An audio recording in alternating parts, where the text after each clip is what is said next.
அன்பு மலரட்டும், இறையருள் பெருகட்டும். நம்ம ஹங்கர் டு ஃபிங்கர் சேனலில் இன்றைக்கி சின்ன நெல்லிக்காயை வச்சு ஒரு ரெசிபி செய்ய போகிறோம்.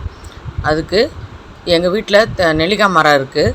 அதிலேருந்து நான் நெல்லிக்காவை பறிச்சுக்கிட்டோம். இப்போ சின்ன நெல்லிக்காய் சீசன், அதனால் நிறையா இந்த நெல்லிக்காய் கிடச்சிச்சு. அதனால் நாங்கள் பறித்து இதில் ஒரு ஸ்வீட் ரெசிபி செய்கிறேன். நான் இதில் இந்த நெல்லிக்காய்கள்லாம் நல்லா பறிச்சுட்டு நம்ம காம்பு இதெல்லாம் நீக்கி நல்லா சுத்தமாக கழுவிக்கணும்.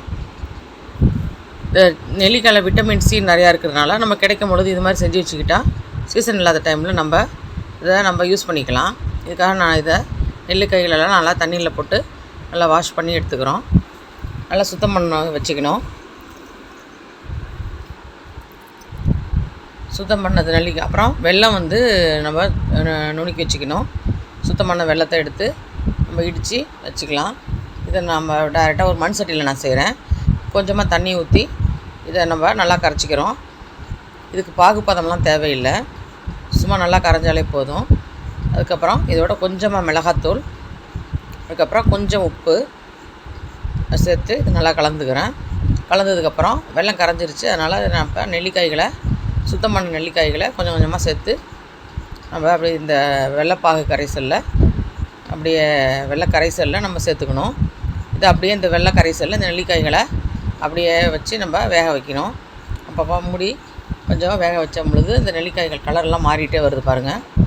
இப்போ கொஞ்ச நேரம் கழித்து பார்த்திங்கன்னா இது அப்படியே குலோப் ஜாமுன் மாதிரி ரொம்ப யம்மியாக இருந்துச்சு. பார்க்குறதுக்கே சாப்பிடவும் ரொம்ப அருமையாக இருந்துச்சு. இதை நம்ம பாட்டிலில் ஸ்டோர் பண்ணி வச்சுட்டு நம்ம வேணுங்கிறப்ப எடுத்து சாப்பிட்லாம். கண்ணாடி பாட்டிலில் வச்சு ஃப்ரிட்ஜில் வச்சுட்டோம்னா நம்ம ஒரு மாதம் நம்ம நிறைய நாள் கூட வச்சு பயன்படுத்தலாம். இல்லை விட்டமின் சி அதிகமாக இருக்கிறதுனால நம்ம இந்த சீசனில் கிடைக்கும் பொழுது நம்ம இதை பயன்படுத்தி சாப்பிட்டு பார்க்கலாம். இது சின்ன பிள்ளைங்க கூட விரும்பி சாப்பிடுவாங்க. புளிப்பு, இது கிட்டத்தட்ட மாங்காய் பச்சடி டேஸ்ட்லேயே இருந்தது. மாங்காய் பச்சடி எப்படி இருக்குமோ டேஸ்ட்டு அதே மாதிரி இருந்தது. புளிப்பு, காரம், உப்பு, இனிப்பு எல்லாம் சேர்ந்து நல்லா ரொம்ப யம்மியாக இருந்துச்சு.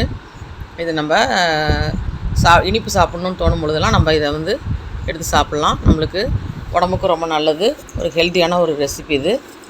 நீங்களும் ட்ரை பண்ணி பாருங்கள். இப்போ நெல்லிக்காய் சீசன் கிடைக்கிது. இப்போ இதே மாதிரி நம்ம பெரிய நெல்லிக்காயிலையும் செய்யலாம்.